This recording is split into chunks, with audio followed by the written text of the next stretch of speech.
I think one of the things, as one of you brought up the other day, that would be fairly chaotic is if the SEC just cannibalized itself again, which just happened this past year. And it, I think, is more likely than not that it happens again this year. If we're going, if we're going sides of the coin, or if I guess that wouldn't be good because that's 50-50. Like if we're going to percentages, what's more likely? You've got a couple of elite teams that just elevate and leave everyone in the dust in the SEC? Or is it kind of like last year where, yeah, you've got a hierarchy, but Georgia won the league, and they were very vulnerable last year. Texas played them in the SEC championship game, and Texas got eliminated in the playoffs. And so the point is, you could have that again this year in the conference. Now, you could also listen to me say that if you've never beaten the drum of a conference. Let's just say you're a Portland State fan, and you watch major college football above and beyond watching your guys play. You're like, okay, well, who cares if there's not an elite team in the SEC? If there's just a bunch of really good teams, what does that matter? Good question. The answer, everything.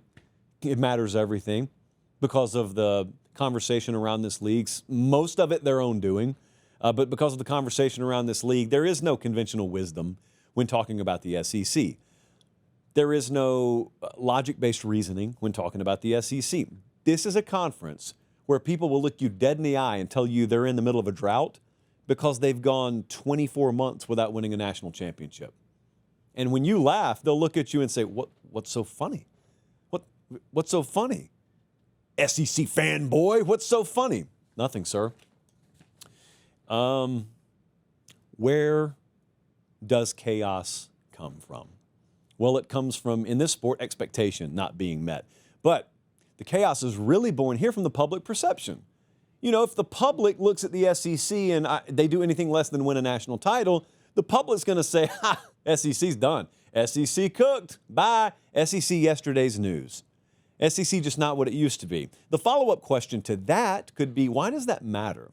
Well, aside from, just the nature of what this sport is about, which is you and a guy named Carl at work around the water cooler talking about it back and forth to pass the time during the day, which I used to do in the fabric warehouse every day, so I know good and well how that works. Aside from that, there's this small little matter right now of the power leagues, and by that I mean the Big Ten and the SEC, sort of deciding how they're going to rule the world.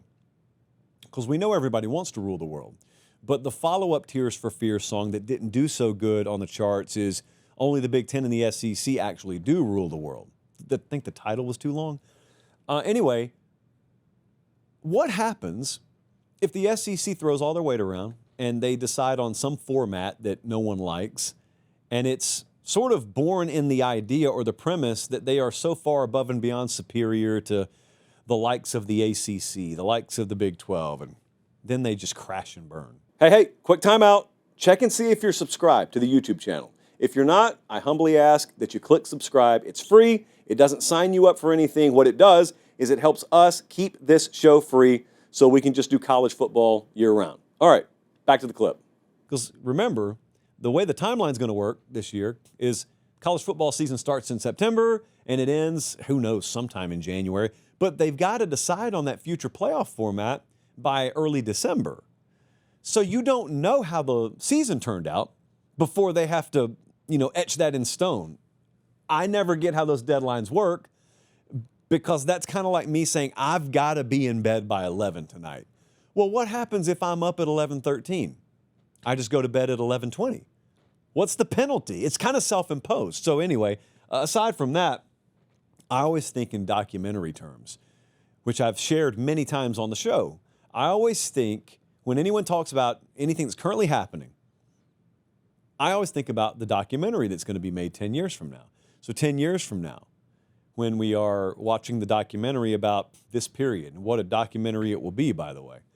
But when we're watching the documentary about this period, there will be a lot of talk about changes in the sport, and there'll be a lot of talk about the SEC. Now, you could find yourself watching the documentary, and they're saying the SEC was dominant for a long time, then the greatest head coach of all time retired, and the league sort of stumbled for a second, seemingly, but then it regained its footing, and it maintained itself as the predominant force in college football for several more years to come.